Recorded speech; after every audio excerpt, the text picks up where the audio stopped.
অন্যদিকে তুফানগঞ্জের ছবি রাখবো। তুফানগঞ্জে আটক তৃণমূল নেতাকে লক্ষ্য করেও ডিম ছোড়া হয়। তুফানগঞ্জের 10 নম্বর ওয়ার্ডের তৃণমূলের প্রাক্তন ওয়ার্ড সভাপতি সুব্রত দাস ওরফে লিটনকে লক্ষ্য করে ডিম বৃষ্টি।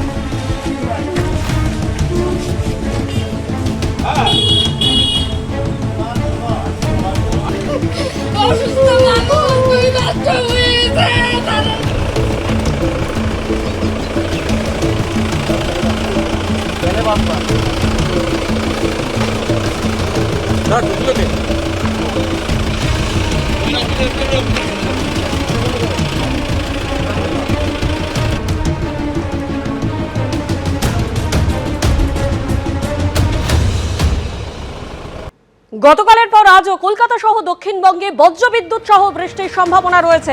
সরাসরি আমাদের প্রতিনিধি সমীরণ পাল আমাদের সঙ্গে রয়েছেন। সমীরণ, আলিপুর আবহাওয়া দপ্তর সূত্রে ঠিক কি জানতে পারছো?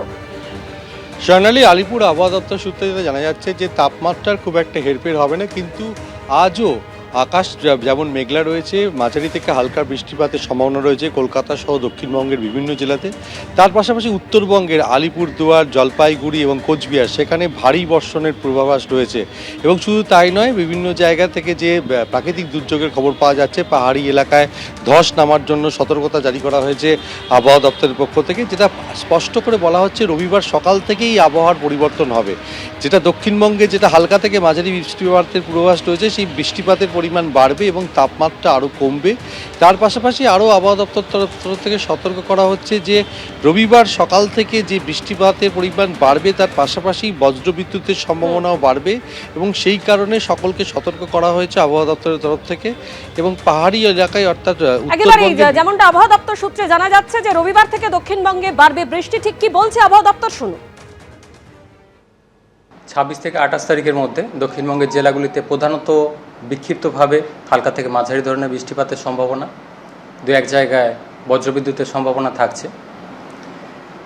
যেহেতু এই ধরনের বজ্রবিদ্যুৎ স্থানীয়ভাবেই বেশিটা হচ্ছে, টেম্পারেচার বেশি রয়েছে, জলীয়বাষ্পের প্রবেশ বেশি রয়েছে, ফলে স্থানীয়ভাবে যেখানে হচ্ছে বজ্রবিদ্যুতের তীব্রতা থাকছে মাঝে মধ্যে।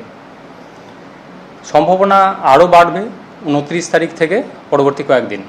পূর্ব পশ্চিম বর্ধমান, বীরভূম, মুর্শিদাবাদ, নদিয়া এবং তার পার্শ্ববর্তী যে জেলাগুলি রয়েছে পুরুলিয়া, বাঁকুড়া, যেটা উত্তর 24 পরগনা, এই জেলাগুলো বজ্রবিদ্যুতের তীব্রতা থাকার সম্ভাবনা রয়েছে 29 থেকে 30 তারিখের মধ্যে।